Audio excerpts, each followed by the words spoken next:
So before coming a real estate agent, you was like an investor first, right? Yeah. How much money did you lose? So initially, I didn't lose a lot. So initially, I was buying houses in Cleveland for like $6,000, $10,000. But this was back in 2010, 2011. So I'm buying houses for $6,000, $10,000, maybe like $15,000.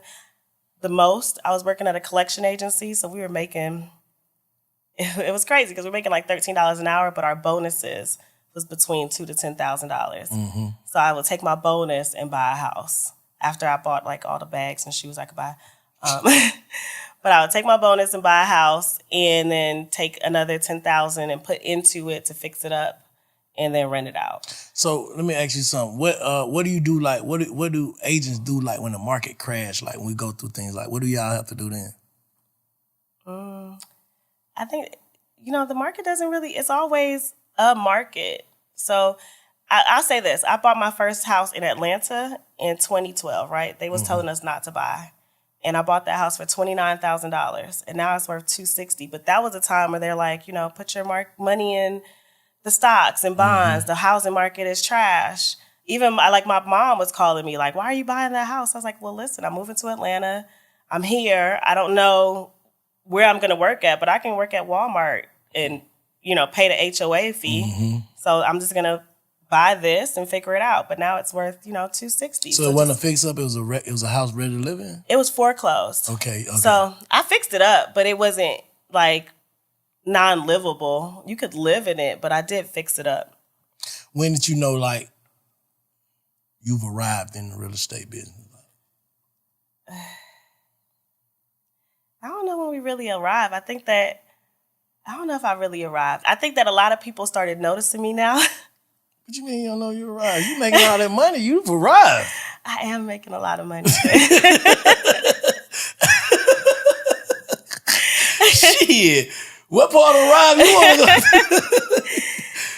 I think for me, it was like other people realizing what I'm doing and other people reaching out, or I don't have to be in that hustle and drive anymore. I think there's a lot of new agents coming out and I tell them, you just got to stay the course and just kind of keep marketing yourself, keep doing what you're doing, because at some particular point, the leads that we are looking for are going to come to you once you have so much business and people trust you. And that's my thing. My family owned properties. I've owned properties from a young age. And I can see what we can get from owning properties. Like I can sell a house tomorrow and get $100,000 to get me out of this situation. Facts. So and a lot of people say, why should I rent a house? I would rather rent because I'm paying interest on this property. Well, pay more down. Get something that you can really afford. I think we're in a place where we want to buy the best house, the biggest and best house. Just buy what you can afford right now and figure it out because you're going to build some wealth. What's the difference between a good agent and a great one? Ooh, a good agent is going to show you houses she's going to, or he. A good agent is going to show you houses and they're going to work you through the deal. I think a great agent is really going to protect you and find out what's really for you. Like I have a client right now, she's getting older. And she keeps looking at houses with stairs. And we arguing about stairs. I'm like, you're 70 years old. Why are you trying to get a house with stairs? Yeah. But I have somebody else take her out and they're like, oh, this is a perfect house for her. I'm like, no, she's going to fall on these stairs. So a great agent is somebody who is for you. Yeah. They're thinking about things that you're not really thinking about. They're not just worried about the money. So I think I'm at the place where I'm not thinking about the check anymore. It's literally, does this make sense? No, I agree with that. Did you ever doubt this path? No. I think I kind of fell into it because I was an investor. So I was kind of flipping houses for so long, and I got into the new construction during the pandemic. We built that house from the ground up with my partner, and that was just a disaster. The city shut down. All the contractors said they had COVID. I'm firing everybody because I feel disrespected because I feel like they're trying to play me because I'm a woman. Okay. And then I kind of started working with buyers and sellers, and I just liked it more. I just felt like, it was more rewarding after they purchased a home, and they're like, this is my property. This is where I live. I think women real estate agents really have an edge on the men, though. I think it's easier for y'all. Really? I think that's a woman's game. I would rather buy a house from a woman than a man. Really? Yeah. You know, it Because depends. it's the company of a woman. Like, you showing me around the house, you can tell me how a woman would want this house. Like, would you want this house? If you was my age, I ask you, would you live here? Mm-hmm. You know what I'm saying? Because anything men do, we do for our woman. So it'd be like, would you live here? Okay, cool. A woman likes this. Instead of a man trying to just sell me a house. You get what I'm saying? I don't know, because there's a lot of couples out there. So a lot of people that are buying houses are married. And then what women do they want to sell their home? So, Yeah. if you're an attractive woman, you kind of in a situation where, this husband and wife may not want to work with you. They prefer to work with a man. Yeah. Yeah, I'm just thinking, like, if I was going about, yeah, you're right. I'm trying to hurry up and get married, so I don't have to worry about this. Yeah, The ones who got a ring, it doesn't matter. If you got a ring on, they look at you, they're like, okay, she's not she ain't a threat, she married. That shit on me. Ladies Athletic Club of Atlanta, how did that come about?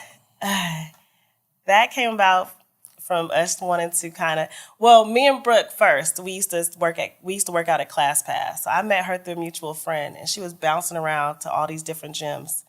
And I had hit her up on Snapchat, like, how you going to these gyms?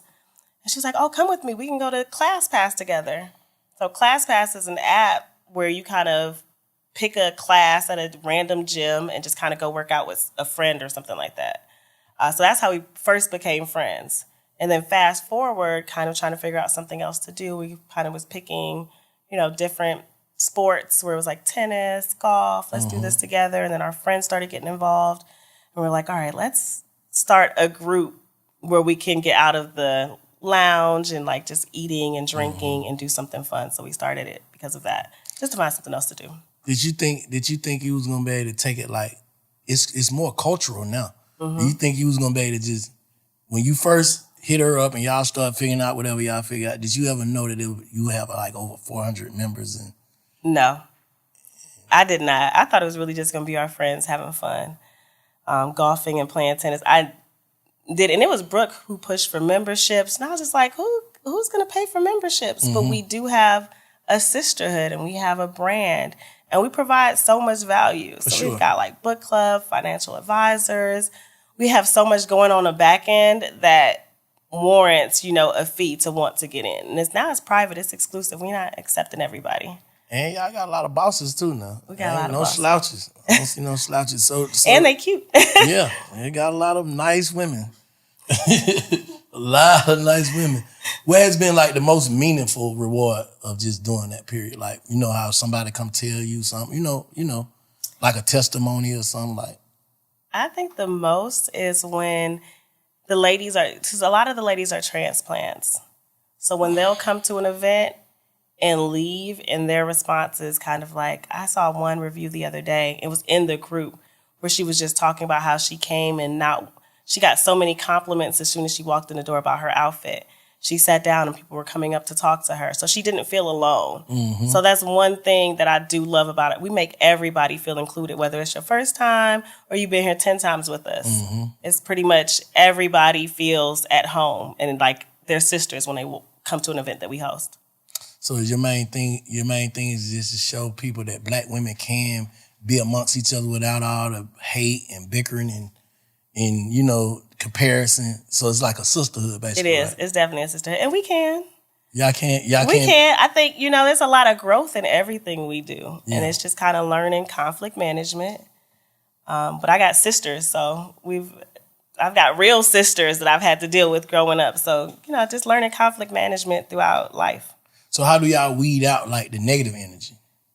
We kick them out.